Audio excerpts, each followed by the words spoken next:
অমৃতবাণী, কলকাতা। স্থানীয় সংবাদ পড়ছি সুস্মিতা সেন। বিশেষ খবর হলো, নির্বাচন কমিশন এ রাজ্যের এসআইআর এ চা ও সিনকোনা বাগিচার শ্রমিক কর্মীদের কাজের রেকর্ডকে বাসস্থান ও পরিচয় জ্ঞাপক বৈধ নথি হিসেবে মান্যতা দিয়েছে। কমিশনের এই সিদ্ধান্তকে স্বাগত জানিয়ে বিজেপি বলেছে, তাদের দাবি মেনেই এটা করা হয়েছে।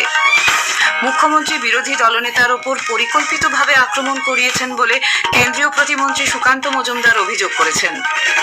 গঙ্গাসাগর মেলায় আজ থেকে নানা ধর্মীয় ও আধ্যাত্মিক অনুষ্ঠানের পাশাপাশি 3 দিনব্যাপী বর্ণাঢ্য সাগর আরতিও শুরু হয়েছে। বাতাসে জলীয় বাষ্পের পরিমাণ বেশি থাকায় উপকূলীয় জেলাগুলিতে সর্বনিম্ন তাপমাত্রা আজ কিছুটা বাড়লেও আগামীকাল থেকে পারদ আবার নামবে বলে আবহাওয়া দপ্তর জানিয়েছে। স্বামী বিবেকানন্দের জন্মজয়ন্তী আগামীকাল জাতীয় যুব দিবস হিসেবে উদযাপন করা হবে। রাজ্য স্তরে এই উপলক্ষে নানা অনুষ্ঠানের আয়োজন করা হয়েছে। আসছি বিস্তারিত খবরে। পশ্চিমবঙ্গে ভোটার তালিকার বিশেষ নিবিড় সংশোধন এসআইআর এ বাসস্থান এবং পরিচয় জ্ঞাপক বৈধ নথি হিসেবে চা বাগান এবং সিনকোনা বাগানের শ্রমিক কর্মচারীদের কর্মসংক্রান্ত রেকর্ড বা নথিকে মান্যতা দিল নির্বাচন কমিশন। বিজেপির পক্ষ থেকে উত্তরবঙ্গের জেলাগুলির চা ও সিনকোনা বাগানে কর্মরতদের ওই নথিকে এক্ষেত্রে মান্যতা দেওয়ার জন্য নির্বাচন কমিশনের কাছে আবেদন জানানো হয়েছিল। তাতে স্বীকৃতি দিয়ে কমিশনের এই সিদ্ধান্ত। উত্তরবঙ্গের জেলাগুলির যেসব কঠোর পরিশ্রমী আদিবাসী সম্প্রদায়ের মানুষজন, বনবাসী এবং বাগান কর্মীরা সুদীর্ঘ সময় রাজ্য সরকারের উদাসীনতায় তাদের গণতান্ত্রিক অধিকার থেকে বঞ্চিত হচ্ছিলেন, এই ঐতিহাসিক সিদ্ধান্তে তারা উপকৃত হবেন। বিজেপির পক্ষ থেকে এই সিদ্ধান্তকে স্বাগত জানিয়ে বলা হয়েছে, এটি কেবল একটি প্রশাসনিক সিদ্ধান্ত নয়, এ হলো হাজার হাজার বঞ্চিত মানুষের ভোটাধিকার ও মর্যাদা ফিরিয়ে দেওয়া। দলের জাতীয় আহ্বায়ক এবং তথ্য প্রযুক্তি দপ্তরের দায়িত্বপ্রাপ্ত অমিত মালব্য সংশ্লিষ্ট এলাকার বৈধ ভোটারদের তাদের বাগিচা শ্রমিক হিসেবে নিজেদের কর্মসংক্রান্ত নথি ব্যবহার করে ভোটার তালিকায় নাম নথিভুক্ত করার জন্য এগিয়ে আসতে আহ্বান জানিয়েছেন। বিজেপি নির্বাচন কমিশনের এই সিদ্ধান্তকে স্বাগত জানিয়েছে। বিরোধী দলনেতা শুভেন্দু অধিকারী এক্স হ্যান্ডেলে এই সিদ্ধান্তকে তাদের জয় বলে দাবি করে বলেছেন, তাদের আবেদন অনুমোদন করেই নির্বাচন কমিশন এ রাজ্যের এসআইআর এ চা বাগান ও সিনকোনা বাগানের কর্মসংস্থানের রেকর্ডকে স্বীকৃতি দিয়ে সেগুলিকে পরিচয় এবং বাসস্থানের বৈধ প্রমাণপত্র হিসেবে গ্রহণ করার সিদ্ধান্ত নিয়েছে। বিরোধী দলনেতা এই সুযোগে সদ্ব্যবহার ও কর্মসংস্থানের রেকর্ড ব্যবহার করে ভোটার তালিকায় নাম নথিভুক্ত করতে এই অঞ্চলের সব যোগ্য ভোটারের কাছে আবেদন জানিয়েছেন। বিধানসভায় বিরোধী দলের মুখ্য সচেতক ও শিলিগুড়ির বিধায়ক শঙ্কর ঘোষ নির্বাচন কমিশনের এই সিদ্ধান্তকে স্বাগত জানিয়েছেন। উত্তরবঙ্গের জেলাগুলির চা বাগান এবং সিনকোনা বাগানে যে জনজাতি এবং বনবাসী লোকেরা রয়েছেন, তারা এসআইআর এর ক্ষেত্রে তাদের কর্মসংস্থানের যে নথি, সেই নথি তারা ব্যবহার করতে পারবেন তাদের পরিচয়পত্র এবং স্থায়ী বাসস্থানের রেকর্ড হিসাবে। রাজ্যের মুখ্যমন্ত্রী মমতা ব্যানার্জি উদ্দেশ্যপ্রণোদিতভাবে বিরোধী দলনেতা শুভেন্দু অধিকারীর উপর আক্রমণ করিয়েছেন বলে কেন্দ্রীয় প্রতিমন্ত্রী সুকান্ত মজুমদার অভিযোগ করেছেন। জলপাইগুড়ি জেলার ময়নাগুড়িতে সংকল্প সভায় যোগ দিতে তিনি বাগডোগরা বিমানবন্দরে পৌঁছে সাংবাদিকদের প্রশ্নের উত্তরে বলেন, মুখ্যমন্ত্রী ভোটের আগে এমন পরিস্থিতি তৈরি করতে চাইছেন যাতে কেন্দ্রীয় সরকার এক্ষেত্রে হস্তক্ষেপ করে। এরপর বিষয়টি নিয়ে ইস্যু তৈরি করে মুখ্যমন্ত্রী মানুষের সহানুভূতি আদায়ের চেষ্টা করবেন এবং ভোটের বৈতরণী পার হবেন।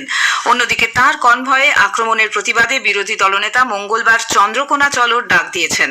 ইতোমধ্যেই এই ঘটনার প্রতিবাদে মেদিনীপুর সহ রাজ্যের বিভিন্ন প্রান্তে বিজেপি কর্মীরা বিক্ষোভ দেখিয়েছেন। এই ঘটনার প্রতিবাদে বিরোধী দলনেতা শুভেন্দু অধিকারীর নেতৃত্বে বিজেপির পক্ষ থেকে আজ দুপুরে যাদবপুর 8B বাসস্ট্যান্ড থেকে দেশপ্রিয় পার্ক পর্যন্ত এক প্রতিবাদ মিছিল হয়। কেন্দ্রীয় স্বরাষ্ট্রমন্ত্রক বিরোধী দলনেতা শুভেন্দু অধিকারীর গাড়িতে আক্রমণের ঘটনায় রিপোর্ট চেয়েছে। বিরোধী দলনেতা শুভেন্দু অধিকারী বলেছেন, ভবানীপুরে মমতা ব্যানার্জিকে পরাজিত করতে তিনি বদ্ধপরিকর। ইডির বিরুদ্ধে মুখ্যমন্ত্রীর মিছিলকে কৃত্রিম বলে দাবি করে শ্রী অধিকারী বলেন, কয়লা, বালি, চাকরি নিয়ে দুর্নীতির পর মুখ্যমন্ত্রী এখন সরাসরি ফাইল ছিনিয়ে নিচ্ছেন। দেশপ্রিয় পার্কে প্রতিবাদ মিছিলের পর এক জনসভায় তিনি একথা বলেন। চোরের মায়ের বড় গলা, ফাইল চুরি করেছেন, ল্যাপটপ চুরি করেছেন, ইডির যে আইনগত অধিকার সেই অধিকারে হস্তক্ষেপ করেছেন, আইন হাতে তুলে নিয়েছেন, সংবিধান ভেঙেছেন, মুখ্যমন্ত্রী চেয়ারের গরিমা নষ্ট করেছেন আর চোরেদের বাঁচানোর মরিয়া প্রয়াস করেছেন। দক্ষিণ 24 পরগনার ভাঙড়ে চিনিপুকুর গ্রাম পঞ্চায়েতের অন্তর্গত রাস্তা উদ্বোধনকে কেন্দ্র করে দুই রাজনৈতিক দলের সংঘর্ষে আজ উত্তেজনা ছড়ায়। আইএসএফ এবং তৃণমূল কংগ্রেস কর্মী সমর্থকদের মধ্যে ওই সংঘর্ষের ঘটনায় দুপক্ষের একাধিক কর্মী আহত হন। আহতরা হাসপাতালে চিকিৎসাধীন। পরিস্থিতি নিয়ন্ত্রণে আনতে উত্তর কাশীপুর থানার বিশাল পুলিশ বাহিনী ঘটনাস্থলে যায়। এলাকায় পুলিশ পিকেটিং চলছে। তৃণমূল কংগ্রেসের অভিযোগ, চিনিপুকুর গ্রামে একটি রাস্তা উদ্বোধনের অনুষ্ঠান চলাকালীন আইএসএফ কর্মীরা তাদের উপর হামলা চালায়। অন্যদিকে আইএসএফ এর পাল্টা দাবি, রক্তদান শিবির উপলক্ষে তাদের কর্মীরা জমায়েত হচ্ছিলেন, তখনই তৃণমূল কংগ্রেস কর্মীরাই তাদের উপর আক্রমণ চালিয়েছে। স্থানীয় সংবাদ শুনছেন আকাশবাণী কলকাতা কেন্দ্র থেকে।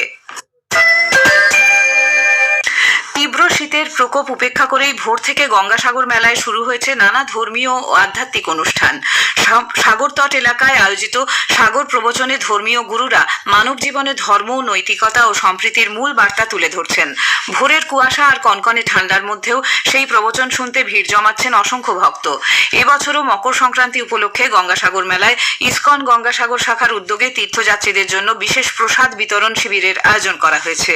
দেশ বিদেশের ভক্তদের অংশগ্রহণে গঙ্গাসাগর মেলা আধ্যাত্মিক ও সাংস্কৃতিক মিলন তীর্থে পরিণত হয়েছে। গতকাল আনুষ্ঠানিকভাবে মেলার উদ্বোধনের মধ্যে দিয়ে মকর সংক্রান্তির মাহেন্দ্রক্ষণের কাউন্টডাউন শুরু হয়ে গিয়েছে। তারই সঙ্গে প্রতিদিন বাড়ছে পুণ্যার্থীদের ভিড়। ইতোমধ্যেই হাজার হাজার পুণ্যার্থী সাগর মেলায় এসে পৌঁছেছেন। আজ রবিবার হওয়ায় সারাদিন ধরে আরো বেশি সংখ্যক পুণ্যার্থীর আগমন ঘটেছে।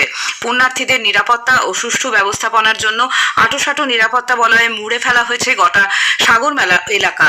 আজ সন্ধ্যায় শুরু হয়েছে বর্ণাঢ্য সাগর আরতি, যা টানা 3 দিন চলবে। সব মিলিয়ে পুণ্যভূমি গঙ্গাসাগর এখন মানুষের মিলন ও বিশ্বাসের এক মহান তীর্থক্ষেত্রে পরিণত হয়েছে। সারা রাজ্যে শীতের আমেজ থাকলেও বাতাসে জলীয় বাষ্পের পরিমাণ বেশি থাকার কারণে দক্ষিণবঙ্গের উপকূলীয় জেলাগুলিতে আজ সর্বনিম্ন তাপমাত্রা গত কয়েকদিনের থেকে কিছুটা বেড়েছে। কলকাতায় আজ সর্বনিম্ন তাপমাত্রা রেকর্ড করা হয় 15 ডিগ্রি সেলসিয়াস, স্বাভাবিকের থেকে 1.2 ডিগ্রি বেশি। আলিপুরে আজ সর্বোচ্চ তাপমাত্রা রেকর্ড করা হয় 23.9 ডিগ্রি সেলসিয়াস। এছাড়াও দীঘা, ডায়মন্ড হারবার, ক্যানিং, হলদিয়া এইসব এলাকায় ন্যূনতম তাপমাত্রা বেশ কিছুটা বেড়েছে। তবে আগামীকাল থেকে তাপমাত্রা আরও কিছুটা কমবে বলে জানিয়েছেন আলিপুর আবহাওয়া দপ্তরের বিজ্ঞানী ডক্টর সৌরিশ বন্দ্যোপাধ্যায়।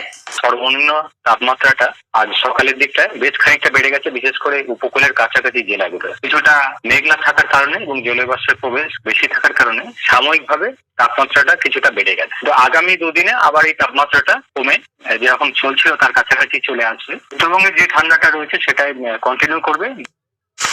এদিকে দক্ষিণবঙ্গে আজ সব থেকে কম সর্বনিম্ন তাপমাত্রা রেকর্ড করা হয়েছে মুর্শিদাবাদের বহরমপুরে 9.2 ডিগ্রি সেলসিয়াস, স্বাভাবিকের চেয়ে 2.2 ডিগ্রি কম।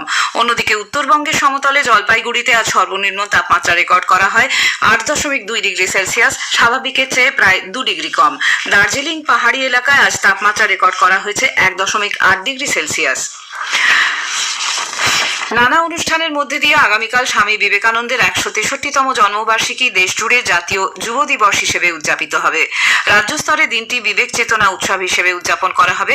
উত্তর কলকাতার সিমলা স্ট্রিটে স্বামীজির জন্মভিটেতে নানা ধর্মীয় আচার অনুষ্ঠানের মধ্যে দিয়ে স্বামীজির জন্মদিবস পালিত হবে। বিজেপি যুব মোর্চা আগামীকাল বিবেক যাত্রা কর্মসূচি পালন করবে। মুর্শিদাবাদের বহরমপুরে গোড়াবাজার শ্মশানঘাটে তুচ্ছ বিবাদ থেকে মর্মান্তিক মৃত্যু হয়েছে এক যুবকের। পুলিশ সূত্রে জানা গেছে মৃত যুবকের নাম জয়ন্ত ঘোষ, যার বাড়ি ডোমকল থানার অন্তর্গত ডোমকলের পারদিয়ার গ্রামে। পরিবার সূত্রে জানা যায় জয়ন্ত ঘোষ তার এক আত্মীয়ের শেষকৃত্য সম্পন্ন করতে শ্মশানঘাটে এসেছিলেন। সেই সময় শ্মশানঘাটে উপস্থিত অন্য এক মৃতদেহের পরিবারের লোকজনের সঙ্গে কোনো একটি বিষয় নিয়ে বচসা শুরু হয়। মুহূর্তের মধ্যে সেই বচসা বিবাদের রূপ নেয়। অভিযোগ, বিবাদের মধ্যেই অপরপক্ষের এক ব্যক্তি আচমকা বাঁশ দিয়ে জয়ন্ত ঘোষের মাথায় আঘাত করে। গুরুতর আহত অবস্থায় তাকে দ্রুত মুর্শিদাবাদ মেডিকেল কলেজ ও হাসপাতালে নিয়ে যাওয়া হলে চিকিৎসকরা মৃত ঘোষণা করেন। ভ্রমণ প্রেমীদের জন্য সুখবর, ফের চালু হলো দার্জিলিং হিমালয়ান রেলওয়ের জঙ্গল সাফারি। দীর্ঘদিন বন্ধ থাকার পর ফের চালু হলো টয় ট্রেনের জনপ্রিয় জঙ্গল সাফারি। শিলিগুড়ি জংশন থেকে সকাল 10টায় টয় ট্রেন যাত্রা শুরু করবে। শুকনা, রংটং, পাগলাঝোড়া, তিনধারিয়া হয়ে পাহাড়ি প্রাকৃতিক সৌন্দর্য ও চা বাগানের মনোরম দৃশ্য উপভোগ করতে পারবেন যাত্রীরা। মাথাপিছু ভাড়া নির্ধারণ করা হয়েছে 2200 টাকা। শেষ করার আগে স্থানীয় সংবাদের বিশেষ কিছু অংশ আরেকবার। নির্বাচন কমিশন এ রাজ্যের এসআইআর এ চা ও সিনকোনা বাগিচার শ্রমিক কর্মচারীদের কাজের রেকর্ডকে বাসস্থান ও পরিচয় জ্ঞাপক বৈধ নথি হিসেবে মান্যতা দিয়েছে। কমিশনের এই সিদ্ধান্তকে স্বাগত জানিয়ে বিজেপি বলেছে তাদের দাবি মেনেই এটা করা হয়েছে। স্থানীয় সংবাদ শেষ হলো। এর পরের খবর শুনবেন খেলার খবর 8টা বেজে 10 মিনিটে।